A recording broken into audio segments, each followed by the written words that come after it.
మన నాయకుడిని అనేక సందర్భాల్లో ఇబ్బంది పెట్టిన రోజులు మనం మర్చిపోలేం. ప్రతి ఒక్కరిని గౌరవించారు ఆయన. తనతో పాటు నిలబడి ప్రయాణం చేసిన ప్రతి ఒక్కరిని గౌరవించారు.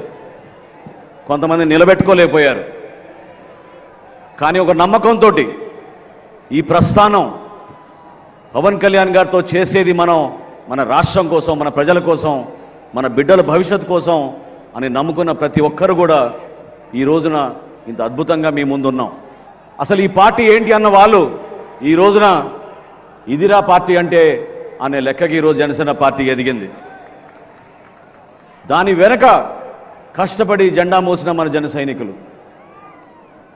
సొంత కుటుంబంలో కూడా అనేక సందర్భాల్లో 500 రూపాయలు క్రియాశీలక సభ్యత్వం కట్టాం అని చెప్పడానికి కూడా పాపం ఇబ్బంది పడి ఆర్థికంగా నిలబడలేని వ్యక్తులు కూడా పార్టీకి నిలబడ్డారు.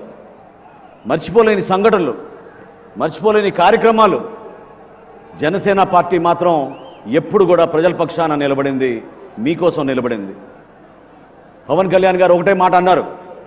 2017-18 సమయంలో నేను పార్టీలో చేరే సందర్భంలో అసలు మన భవిష్యత్ ఏంటి అని అనుకున్నప్పుడు పదవుల గురించి కాదు మేము మాట్లాడింది. ఆయన ఆ రోజు కోరింది మనం కష్టపడి ఒక అద్భుతమైన యువతరాన్ని నాయకత్వంగా మనం మార్చగలిగితే అదే చాలు మనకి ఈ ప్రయాణంలో, అంతకన్నా ఏంటనే మాట ఆయన అన్నారు. ఆలోచించండి ఒకసారి. ఈ రోజున పార్టీ నిర్మాణం అనేది చాలా కష్టమైన పని.